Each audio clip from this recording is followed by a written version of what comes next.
हिंदू पंचांग के अनुसार वछ बारस का व्रत भाद्रपद महीने के कृष्ण पक्ष की द्वादशी को किया जाता है। इस दिन महिलाएं अपने पुत्र की लंबी आयु के लिए व्रत और पूजन करती है। इस दिन व्रत के साथ व्रत कथा का पाठ करना शुभ फलदायी माना जाता है। इस बार वछ बारस 30 अगस्त 2024 यानी कि आज मनाई जाएगी। इस दिन गौ माता की बछड़े सहित पूजा की जाती है। इसे गोवत्स द्वादशी के नाम से भी जाना जाता है। इस व्रत का खास तौर पर महिलाएं अपनी संतान की लंबी आयु के लिए, जिन महिलाओं को संतान नहीं होती है वह संतान प्राप्ति की इच्छा से इस व्रत को करती हैं। मान्यता है कि इस दिन बछबारस की पूजा करने के साथ व्रत कथा पढ़ने और सुनने से व्रत का दोगुना फल प्राप्त होता है। अब हम आपको बताते हैं बछबारस की कथा। इससे पहले मैं आपके साथ आस्था अग्रवाल स्वागत करती हूँ आप सभी का आपके अपने चैनल नॉलेज कॉर्नर विद आस्था पर। जो भी मेरे चैनल पर नए हैं प्लीज़ चैनल को सब्सक्राइब कर ले, बेल आइकन प्रेस कर ले ताकि आने वाले वीडियोस की नोटिफिकेशंस आप तक जरूर पहुँच सके। अगर वीडियो पसंद आए तो लाइक शेयर कमेंट ज़रूर करें। बछबारस की कथा इस प्रकार से है।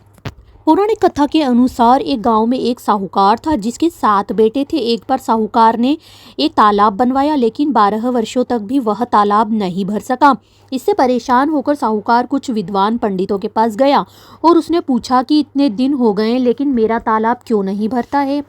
तब पंडित ने कहा कि तुम्हें तुम्हारे बड़े बेटे या बड़े पोते की बलि देनी होगी तभी यह तालाब भरेगा। तब साहूकार ने अपने बड़ी बहू को उसके माता पिता के घर भेज दिया और पीछे से अपने बड़े पोते की बलि दे दी, जिसके बाद तेज बारिश हुई और तालाब पूरा भर गया। इसके बाद बछबारस आई और सभी ने कहा कि अपना तालाब पूरा भर गया है, इसकी पूजा करने चलो। साहूकार अपने परिवार के साथ तालाब की पूजा करने गया। वहीं दासी से बोल गया था कि गेहुआ को पका लेना। गेहुआ से का मतलब है गेहूं के धान से है। दासी समझ नहीं पाई, दरअसल गेहुआ गाय के बछड़े का नाम था। उसने गेहुआ को ही पका लिया। बड़े बेटे की पत्नी भी पीहर से तालाब पूजने आ गई थी। तालाब पूजने के बाद वह अपने बच्चों से प्यार करने लगी। तभी उसने बड़े बेटे के बारे में पूछा। तभी तालाब में से मिट्टी में लिपटा हुआ उसका बड़ा बेटा निकला और बोला कि माँ मुझे भी तो प्यार करो। तब सास बहू एक दूसरे को देखने लगी। सास ने बहू को बलि देने वाली सारी बातें बता दी।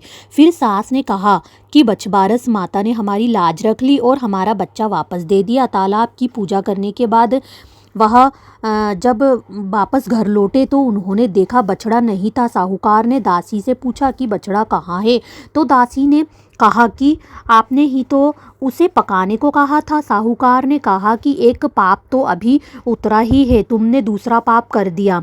साहूकार ने पका हुआ बछड़ा मिट्टी में दबा दिया। शाम को गाय वापस लौटी तो वह अपने बछड़े को ढूंढने लगी और फिर मिट्टी खोदने लगी। तभी मिट्टी में से बछड़ा निकल गया। साहूकार को पता चला तो वह भी बछड़े को देखने गया। उसने देखा कि बछड़ा गाय का दूध पीने में व्यस्त था। तब साहूकार ने पूरे गांव में यह बात फैलाई कि हर बेटे की माँ को बछबारस का व्रत करना चाहिए और तालाब पूजना चाहिए। बछबारस माता जैसा साहूकार की बहू को दिया वैसा हमें भी देना। कहानी कहते सुनते ही सभी की मनोकामना पूर्ण करना।